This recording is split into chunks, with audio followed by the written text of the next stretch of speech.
ছুরি বটি ছাড়াই কখনো আপনারা একটি চাকনির সাহায্যে মাছ কেটে দেখেছেন? এমনই কিছু অসাধারণ টিপস আপনাদের সঙ্গে শেয়ার করব। আশা করছি এই টিপসগুলি আপনাদের একটু হলেও কাজে লাগবে। চলুন তাহলে দেখে নিই কোন টিপসটি আপনাদের কাজে লাগে। এমনকি টিপসগুলি যদি ভালো লাগে অবশ্যই আপনারাও কিন্তু অ্যাপ্লাই করে দেখবেন। আশা করছি উপকার পাবেন।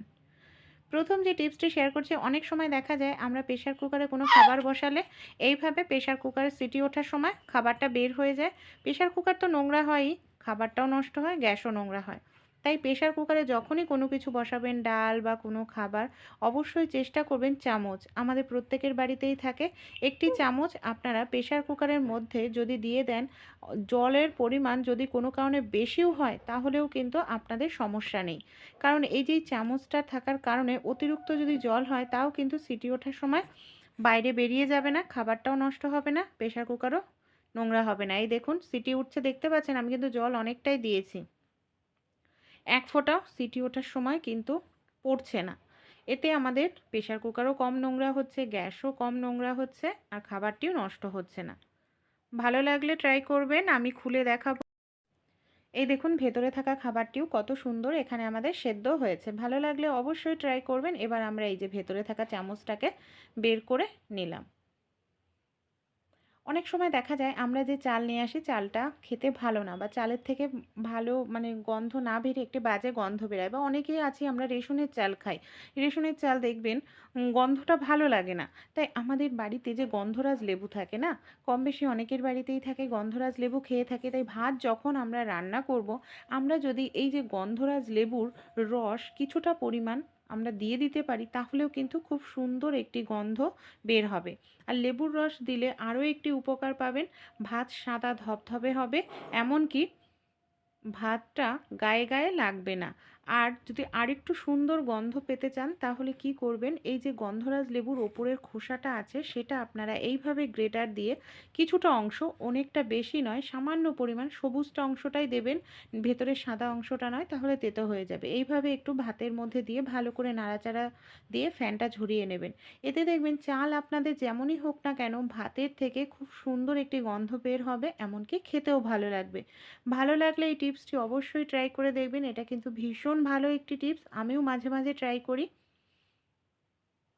অনেক সময় দেখা যায় আমরা ধূপকাঠি ধরাই, মশা মারা ধূপকাঠি বা যে কোনো ধূপকাঠি হাতের কাছে মশা মানে স্ট্যান্ড থাকে না, যেখানে সেখানে ধরালে কিছুটা জ্বলে নিভে যায় বা আগুন ধরারও সম্ভাবনা থাকে।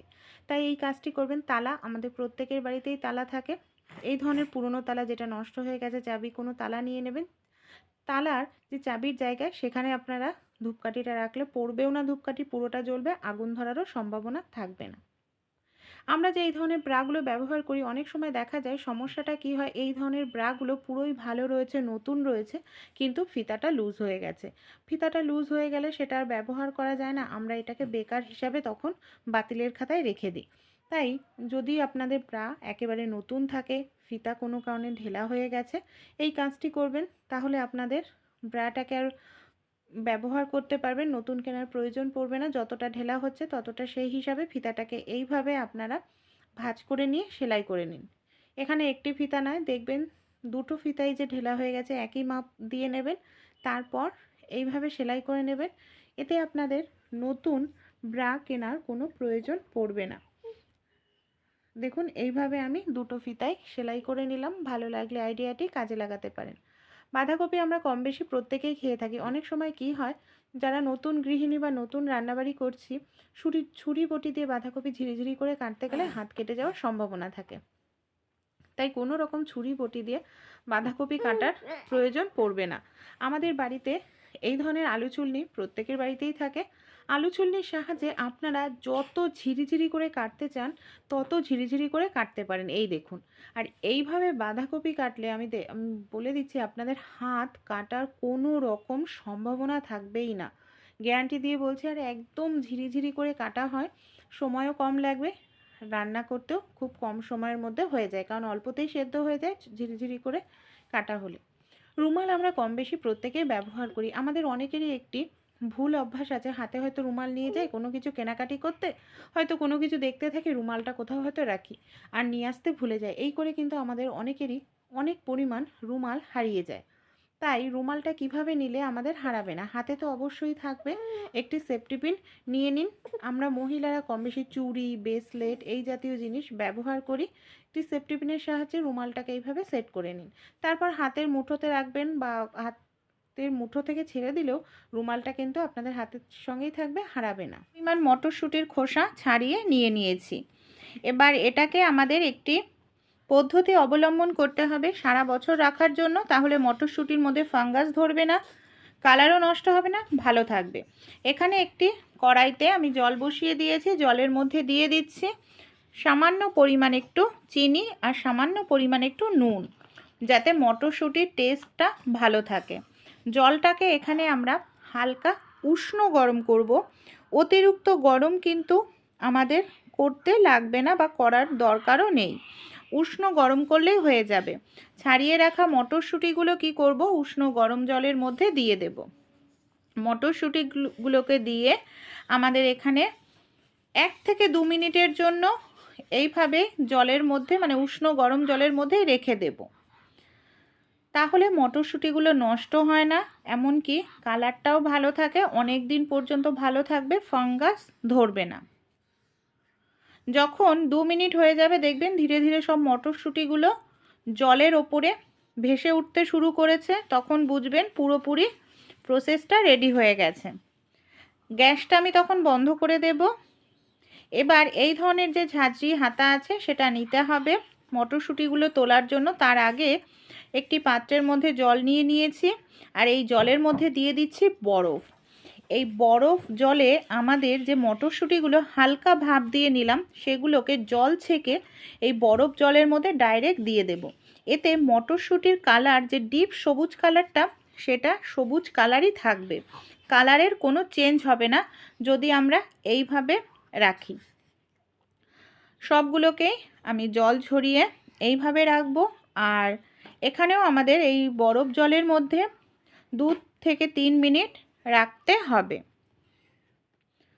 2-3 মিনিট পর আমাদের দেখুন মটরশুঁটিগুলোকে ঝাঁঝরি থালার মধ্যে তুলে নিচ্ছি, যাতে মটরশুঁটির গায়ে একটু জল না থাকে, সব জল যেন ঝরে যায়। কিছু সময় রেখে দেব, কারণ জল থাকলে কিন্তু তাহলে পচে যাবে মটরশুঁটিগুলো, ভালো থাকবে না। এবার আমি নিয়ে নেব এই ধরনের তাওয়ালে, আপনারা কোনো কাপড়, তাওয়ালে যে কোনো কিছু নিতে পারেন। তার মধ্যে মটরশুঁটিগুলোকে এইভাবে আপনারা ছড়িয়ে দিন। রোদ্রে দেওয়ার প্রয়োজন নেই, ঘরের মধ্যে কোনো জায়গায় এটাকে এইভাবে রেখে দিন, যাতে একটু হাওয়া বাতাস লাগে, আধ ঘন্টা 1 ঘন্টার জন্য। 1 ঘন্টা পর দেখবেন আর মটরশুঁটির গায়ে 1 ফোঁটাও জল নেই, একেবারে শুকনো হয়ে গেছে। এবার আমাদের মটরশুঁটিগুলো কিভাবে রাখতে হবে যাতে ভালো থাকবে, নষ্ট হবে না। অবশ্যই কিন্তু এখানে কাঁচের জার ব্যবহার করতে হবে। কোনো রকম প্লাস্টিকের জারে যদি আমরা মটরশুঁটি রাখি ভালো থাকবে না। যে এয়ার টাইট ব্যাগ হয়, যার মধ্যে কোনো হাওয়া বাতাস থাকে না, সেই ধরনের ব্যাগও আপনারা এখানে অ্যাপ্লাই করতে পারেন। আমি এখানে কাঁচের জার ব্যবহার করছি। কাঁচের জারের মধ্যে সব মটরশুঁটিগুলোকে ভরে নিচ্ছি। এই মটরশুঁটিগুলোকে এবার আমরা যদি ডিপ ফ্রিজের মধ্যে রেখে দিই, 1 বছর থাকলেও একটি মটরশুঁটিতেও ফাঙ্গাস ধরবে না, মটরশুঁটির কালার নষ্ট হবে না। যখন প্রয়োজন, যে রেসিপিতে প্রয়োজন আমরা ব্যবহার করতে পারবো। ভালো লাগলে ট্রাই করে দেখবে। অনেক সময় হয় আমরা ভাত রান্না করে ফেলি, হয়তো ভাতটা জল কম হয়ে গেছে, ভাতটায় তলায় লেগে যায়। ভাতটা তলা লেগে গেলে একটি পোড়া গন্ধ বের হয় ভাতের থেকে। আর দেখুন পোড়া গন্ধ যদি বের হয় সেই ভাতটা কিন্তু খাওয়া যায় না। তাই আপনারাই পোড়া গন্ধ দূর করতে পারবেন সামান্য পরিমাণ আদা দিয়ে 10 মিনিট রেখে দিন, দেখবেন ভাতের থেকে পোড়া গন্ধ খুব সহজেই দূর হবে। এই ধরনের যে আঠাগুলো হয় ফেভিকল বা ফেভিকুইক, যে আঠাগুলো আমরা নানা কাজে ব্যবহার করি, অনেক সময় হয় এই ধরনের আঠাগুলো ব্যবহার করছি আর হয়তো আমাদের হাতের মধ্যে লেগে যায়। হাতের আঙুলে লেগে গেলে সমস্যা যেটা হয়, দেখা যায় সহজে ছাড়তে চায় না, টানাটানি করলে চামড়া উঠে যায়। তখন আপনারা নিয়ে নিন নুন নিয়ে এইভাবে আলতো আলতো আলতো আলতো করে ডলতে থাকুন, দেখবেন নুনটা স্ক্রাবের কাজ করবে, খুব সহজে আঠা উঠে যাবে। কোনো রকম চামড়াও নষ্ট হবে না, কিচ্ছু হবে না। নর্মাল জল দিয়ে এবার আমি ধুয়ে দেখাচ্ছি, এই দেখুন কত সুন্দর পরিষ্কার হয়ে গেছে, আঠা কিন্তু উঠে গেছে। অনেক সময় হয় আমরা ঘুগনি রান্না করব কিংবা ছোলার তরকারি করব, ভেজাতে ভুলে যাই। আর দেখুন এটা কিন্তু মিনিমাম 5-6 ঘন্টা ভিজিয়ে রাখতে লাগে, তা না হলে ঠিকঠাক মতো ফোলেও না, রান্না করলেও ভালো লাগে না। যদি কোনো কারণে ভুলে যান, আধ ঘন্টার মধ্যে আপনারা ভিজিয়ে নিতে পারবেন। হটপটের মধ্যে গরম জল দিন, তারপর কাবলি ছোলা হোক, ঘুগনির মটর হোক, এইভাবে দিয়ে দিন। নুন দিয়ে আপনারা ঢেকে এটাকে 25 থেকে 30 মিনিট রেখে দিন। আমি এখানে দেখুন রেখে দিয়েছিলাম 30 মিনিট, কত সুন্দর ফুলে উঠেছে দেখুন 30 মিনিটেই। আর এটা কিন্তু অনেকটাই সেদ্ধও হয়ে গেছে, এই দেখুন অর্ধেক হয়ে যাচ্ছে। ভালো লাগলে অবশ্যই ট্রাই করে দেখবেন। এইভাবে আপনারা সহজেই সেদ্ধ করে নিতে পারেন। আমরা বাড়িতেই ঘরোয়া উপায়ে কিভাবে ইঁদুরের থেকে মুক্তি পেতে পারি তারই একটি টিপ শেয়ার করব। এখানে আমি নিয়ে নিয়েছি রসুন। রসুনের গন্ধটা ভীষণ স্ট্রং হয়, এমনকি রসুনের গন্ধের কারণে দেখবেন আরশোলা ইঁদুর সেখানে আশেপাশে আসে না। আর এই মিশ্রণটি এমনভাবে তৈরি করতে হবে যাতে ইঁদুর খাওয়ার সঙ্গে সঙ্গে অস্বস্তি হয়, সেখান থেকে পালিয়ে যেতে বাধ্য হয়। রসুন যখন ইঁদুর খাবে এই মিশ্রণটার মাধ্যমে ইঁদুরের পেটে কিন্তু জ্বালা সৃষ্টি হবে, এমনকি সেইখান থেকে খুব সহজেই ইঁদুর পালিয়ে যেতে বাধ্য হবে। এখানে একটি পাত্রের মধ্যে আমি রসুনটা এইভাবে দেখুন পেস্ট করে নিলাম, যাতে রসুনের রসটা ভালোভাবে বের হয়। এখানে আমি নিয়ে নিয়েছি শুকনো লঙ্কা। আপনারা চাইলে এখানে শুকনো লঙ্কার পরিবর্তে কিন্তু শুকনো লঙ্কার গুঁড়োও ব্যবহার করতে পারেন। অবশ্যই এখানে ঝাল দেখে লঙ্কা ব্যবহার করতে হবে, যাতে ইঁদুর খেলে ইঁদুরের শরীরে খুব সহজেই অস্বস্তি দেখা দিতে থাকে। শুকনো লঙ্কাটাও কেটে নিলাম ভালোভাবে। এর মধ্যে 1 চামচ খাওয়ার সোডা, 1 চামচ পরিমাণ ডিটারজেন্ট পাউডার। দেখুন খাওয়ার সোডা ডিটারজেন্ট পাউডার ইঁদুরের জন্য ভীষণ ক্ষতিকর কিন্তু, কারণ ইঁদুর যখন এই মিশ্রণটি খাবে, এই যে ডিটারজেন্ট পাউডার ইঁদুরের পেটে গিয়ে একটি জ্বালা সৃষ্টি করবে, অস্বস্তি সৃষ্টি করবে। ইঁদুর সেখান থেকে তাড়াতাড়ি পালিয়ে যেতে বাধ্য হবে, এমনকি বাইরে গিয়ে কিছুক্ষণ পরে কিন্তু মারা যাবে। সামান্য পরিমাণে একটু ভিনিগার দিয়ে আমি খুব ভালো করে এটাকে এইভাবে দেখুন মিশিয়ে নিলাম। আর অবশ্যই খেয়াল রাখতে হবে খাবার দাবার কিন্তু এখানে সেখানে ছড়িয়ে ছিটিয়ে রাখা যাবে না। খাবার দাবার যদি আপনারা ছড়িয়ে ছিটিয়ে রাখেন তাহলে ইঁদুর খাবার পাবে, এমনকি খাওয়ার জন্য ইঁদুর কিন্তু বারবার সেই জায়গায় আসতে বাধ্য হবে। তাই অবশ্যই চেষ্টা করবেন এঁঠো বাসন থাকলে সেই খাবার দাবারগুলো ডাস্টবিনে ফেলতে, ডাস্টবিনের ঢাকনা সবসময় বন্ধ করে রাখতে। এবার যেটা করতে হবে, আমাদের বাড়িতে যে আটা থাকে, একটি পাত্র নিয়ে নিয়েছি প্লাস্টিকের পাত্র, তার মধ্যে আমি এখানে নিয়ে নিয়েছি পরিমাণ মতো আটা। আটার পরিবর্তে আপনারা সুজি, চালের গুঁড়ো, যেটা আপনাদের বাড়িতে নষ্ট হয়ে গেছে সেই সব জিনিস নিয়ে নেবেন। এখানে আমি নিয়ে নিচ্ছি চায় পাতা। আমরা যখন দুধ চা খাই বা নর্মাল চা খাই তাতে চিনি ব্যবহার করা হয়, সেই চায়ের মধ্যেও কিন্তু চিনির মিষ্ট ভাবটা থাকে, তাই চা পাতাটা এখানে ব্যবহার করবেন। দেখবেন ইঁদুর সহজেই এটা খেতে বাধ্য হবে। খুব ভালো করে চা পাতার সঙ্গে মিশিয়ে নিলাম। সবার প্রথমেই জল দেওয়া যাবে না, কারণ জল দিলে জলের পরিমাণ বেশি হয়ে যেতে পারে। যদি জল লাগে তাই অল্প অল্প করে জল দিতে হবে। মিশ্রণটা ঠিক আমাদের এমন তৈরি করতে হবে, খুব একটা ঘনও না আবার খুব একটা পাতলাও না। এই দেখুন এখানে আমি নিয়ে নিচ্ছি ভ্যাসলিন। ভ্যাসলিন এতটাই ঘন একটি জিনিস যে ইঁদুর যখন এটা খাবে না, ইঁদুরের শ্বাসনালী আটকে যেতে বাধ্য হবে, এমনকি এর ফলে ইঁদুর কিন্তু মানে নিঃশ্বাস নেওয়ার জন্য, অক্সিজেন নেওয়ার জন্য সঙ্গে সঙ্গে সেখান থেকে ফাঁকা জায়গায় চলে আসবে। এর ফলে যেখানেই খাবে সেখানেই কিন্তু মরে থাকবে না। খুব ভালো করে ভ্যাসলিনটা দিয়েও আমাদের এইভাবে মিশ্রণটাকে মিশিয়ে রেডি করে নিতে হবে। এই দেখুন মিশ্রণটা এখানে আমার পুরোপুরি রেডি হয়ে গেছে। এবার আমি কি করছি, ছোট ছোট করে এইভাবে বল তৈরি করে নিচ্ছি। এই যেরকম ছোট ছোট করে বল তৈরি করতে হবে। আপনাদের বাড়িতে যদি ইঁদুরের উৎপাত অনেক বেশি হয় তাহলে আপনারা আরও বেশি পরিমাণে মিশ্রণটি তৈরি করে নিতে পারেন। তারপর কি করব, এটাকে আমাদের এইভাবে চ্যাপ্টা করে নিতে হবে। যে মিশ্রণটা প্রথমে তৈরি করেছিলাম সেই মিশ্রণটা আমরা এখানে নিয়ে নেব। মিশ্রণটাকে ঠিক মাঝখানটায় আমাদের দিতে হবে, কারণ মিশ্রণটা মাঝখানে যদি না দেওয়া হয় তাহলে কিন্তু ইঁদুর সহজে খাবে না। যেহেতু মিশ্রণটা যখন মাঝখানে থাকবে, ইঁদুর এই যে আটার বলগুলো যখন খেতে থাকবে, ইঁদুরের পেটে কিছুটা হলেও এই যে মিশ্রণটা ভেতরে ঢুকবে, এমনকি ভেতরে ঢুকলেই জ্বালার সৃষ্টি হবে, আর বাইরে গিয়ে কিন্তু ইঁদুর দেখা যাবে ছটপট করতে করতে মারা যাবে। খুব ভালো করে এটাকে এইভাবে মুখটা বন্ধ করে দিতে হবে, আর সবগুলোর মুখ বন্ধ করে এইভাবে আমি রেডি করে নেব। আর অবশ্যই খেয়াল রাখবেন ঘরবাড়ি যতটা সম্ভব পরিষ্কার পরিচ্ছন্ন রাখা যায় সেইভাবে পরিষ্কার পরিচ্ছন্ন রাখতে থাকবেন, কারণ ইঁদুর যেখানে নোংরা থাকে সেখানেই উৎপাত বেশি করে। রান্নাঘরে যেখানে আমাদের মশলা জিনিসপত্র থাকে সেই সব জায়গাতে ইঁদুরের উৎপাত লক্ষ্য করা যায়, সেখানে আপনারা এই ধরনের একটি বল দিয়ে দিন। যেখানে ডাস্টবিন থাকে সেখানে তো ইঁদুর অবশ্যই আসে খাবার খোঁজার জন্য, সেখানেও আপনারা এইভাবে একটি দিয়ে রাখুন বল। এমনকি রান্নাঘরে গ্যাসের ওভেনের আশেপাশেও এইভাবে একটি দুটি বল আপনারা দিয়ে রেখে দেবেন, ইঁদুর আসলেই অবশ্যই খাবে।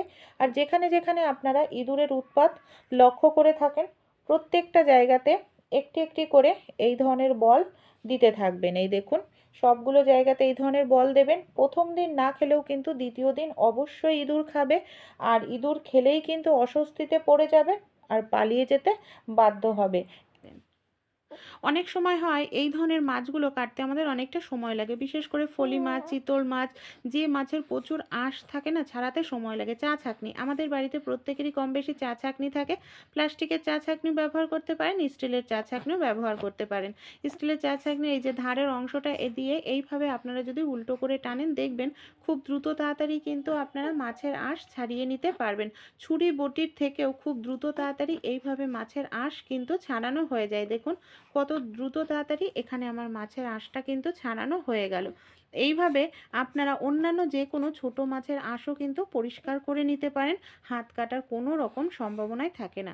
এইভাবে আমি মাছের যে উল্টো পাশ আছে সেই উল্টো পাশেরও আঁশ ছাড়িয়ে নেব। দেখুন কত সহজেই ছুরি বটি ছাড়াই এখানে আমি মাছের আঁশ পরিষ্কার করে নিলাম। অনেক সময় আমরা মানে বটিতে মাছ কাটতে গেলে হাত কেটে যায় ছুরিতে, সেক্ষেত্রে আপনারা একটি কাঁচি ব্যবহার করতে পারেন। কাঁচির সাহায্যে ছুরি বটি ছাড়াই কিন্তু খুব দ্রুত তাড়াতাড়ি মাছ কেটে নিতে পারবেন। দেখুন এখানে আমি ছুরি বটি ছাড়াই কত সুন্দরভাবে মাছটাকে কেটে নিচ্ছি। ছোট ছোট টিপসগুলি যদি আপনাদের একটু ভালো লেগে থাকে অবশ্যই কিন্তু আপনারাও অ্যাপ্লাই করতে পারেন। এমনকি আমার চ্যানেলের যদি নতুন বন্ধু হয়ে থাকেন আমাকে সাপোর্ট করে অবশ্যই আমার পাশে থাকার চেষ্টা করবেন। আর ভিডিওটি ভালো লাগলে আপনাদের বন্ধু বান্ধবদের সঙ্গেও শেয়ার করবেন। আর কোন টিপসটি আপনাদের সবচেয়ে বেশি ভালো লাগলো অবশ্যই আমাকে কিন্তু কমেন্টে